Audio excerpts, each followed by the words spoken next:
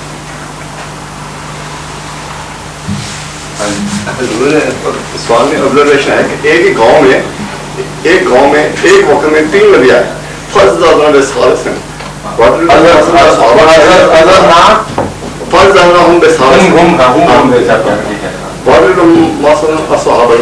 ہاں لیکن یہ بات جو ہے یہ بھی قابل تحقیق ہے. جو ایک گاؤں تھا یا کیا میں سمجھتا ہوں, مجھے پتا ہے لفظ قریہ ابھی قابل بحث ہے. نہیں یہی بات ابھی قابل تحقیق ہے کہ اصحاب القریہ میں ایٹ اے ٹائم 3 تھے یا 3 مختلف زمانوں میں نبی پیدا ہوئے, ان کا ذکر فرما رہا ہے قرآن کریم. اس کی تفسیر میں عزز نام بے سارسن میں نے ہندوستان میں جواب دیا تھا کہ جماعت احمدیہ کی تفسیر یہ ہے کہ یہاں حضرت محمد مصطفیٰ صلی اللہ علیہ وسلم مراد ہیں اور اس سے پہلے کے 2 نبی ہیں. حضرت بعضوں کا خیال ہے حضرت نوح اور حضرت موسیٰ, اور بعضوں کا خیال ہے حضرت موسیٰ اور عیسیٰ مراد ہیں. ان دونوں کے اوپر رسول کریم صلی اللہ علیہ وسلم کے ذریعے عزت بخشی, کیونکہ یہ نہیں فرمایا کہ ہم نے تیسرا نبی بھیجا. پھر عززناہما بثالث, عززناہم نہیں عززناہما ہے, عززناہما بثالث, ہم نے ان دونوں کو ایک تیسرے سے عزت بخشی, جس کا مطلب ہے ان سے افضل آیا ہے. پھر سمجھے آپ. اور ایک اور قصہ ہے بڑا اہم میرے نزدیک, یہ جو انجیل کی پیشگوئی ہے نا, جس میں تمثیل ہے انگوروں کے باغ والی, یہ اس پر اطلاق پا سکتی ہے آیت. اس میں یہ بیان کیا گیا کہ خدا تعالیٰ ایک مالک نے ایک باغ لگایا اور پہلے نوکر بھیجا اور اس کو قتل کر دیا اور اس کا انکار کر دیا. پھر اس کے بیٹا بھیجا, اس کو بھی لوگوں نے قتل کر دیا اور باغ لوٹ لیا. پھر وہ خدا خود آیا, پھر اس نے قابو پایا. تو 3 کا ذکر ہے کہ نہیں, دیکھے بات دیکھ. اور آخری افضل ہے سب سے, وہ خدا کا نمائندہ اس طرح گویا خدا اتر آیا زمین پر. تو یہاں حضرت صلی اللہ علیہ وسلم کا آنا مراد ہے اور بیٹے سے حضرت عیسیٰ مراد ہے, ظاہر بات ہے. تو مراد یہ ہے کہ 3 ادوار میں خدا تعالیٰ نے مذہب بھیجا, لیکن جب ہر دفعہ انکار ہوا اور اس کی یہ کہنا چاہیے تجویز کی گئی اور انکار کر دیا گیا, تو خدا تعالیٰ نے پھر ایسی شان کا نبی بھیجا جس کا آنا گویا خدا کا آنا تھا. اور عززناہما بثالث میں یہی مضمون نظر آ رہا ہے جو طاق کی تمثیل والا مضمون ہے. تو یہ خیال کر لینا کہ اس سے ایک گاؤں کے 3 نبی مراد ہیں, یہ ضروری نہیں ہے کہ درست ہو سکتا ہے کوئی ایسا واقعہ ہوا, میں اس کا انکار نہیں کرتا, لیکن اصل معنی اس آیت کے یہی ہے کہ حضور صلی اللہ علیہ وسلم کی پیشگوئی ہے. حضور جس آیت کا ذکر حضور فرما رہے ہیں اس میں عززناہم ہے. اچھا, اہل قریہ مراد ہے پھر, یہاں ہما نہیں بلکہ ہم مراد ہے. یہ درستی کر لینی چاہیے.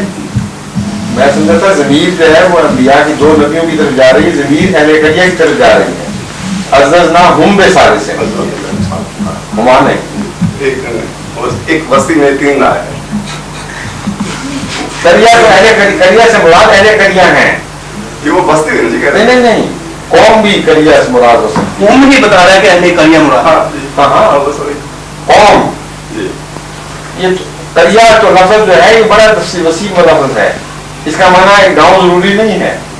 مگر حضور وقت ایک ہی سی نہیں, یہ بھی ضروری نہیں. حضرت عیسیٰ اور رسول اللہ کا ایک وقت تھا. اب تو جب یہ تفسیر کی جاتی ہے تو ایک وقت نہ تھا. قرآن کریم کے جو محاورے ہیں مذہبی, یہ بڑے وسیع ہیں, بڑے گہرے معنی رکھتے ہیں.